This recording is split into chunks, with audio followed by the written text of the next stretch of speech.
সালটা 2048। টিপ টিপ করে বৃষ্টি পড়ছে। এটা দেখে আমি জানালার কাছে গেলাম। জানালার কাছে গিয়ে হঠাৎ আকাশের দিকে চোখ পড়লো। আকাশে আজ সুন্দর রংধনু উঠেছে। আমি রংধনুর দিকে তাকিয়ে রইলাম। রংধনুর 7টি রং দেখে আমার মনটা ভীষণ খারাপ হয়ে গেল, আর সেই অতীতের দিনের কথা মনে পড়ে গেল। এখন নেই কোনো বিটিএস, নেই কোনো হেটার্স যাদের সাথে আর্মিরা বিটিএস এর জন্য ফাইট করত। এখন আর আর্মিরা বিটিএস কে নিয়ে পাগলামি করে না। আমাদের জিনও নিজেকে ওয়ার্ল্ড উইড হ্যান্ডসাম বলে দাবি করে না।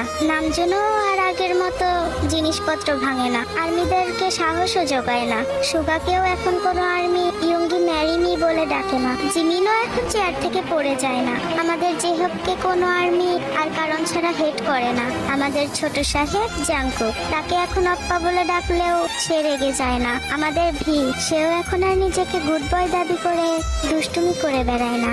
এখন যে তারা সবাই কারো দায়িত্ববান স্বামী ও দায়িত্ববান বাবা হয়ে উঠেছে। আর্মিরাও এখন আর বিটিএস কে নিয়ে ভাবার সময় পায় না। তারাও এখন তাদের সংসার নিয়ে ব্যস্ত। এসব ভাবতে ভাবতে নিজের অজান্তে কখন যে চোখ দিয়ে পানি অঝরে পড়ছে বুঝতেই পারিনি। হঠাৎ কেউ একজন পেছন থেকে বলে উঠলো, আম্মু তুমি এখানে দাঁড়িয়ে আছো কেন?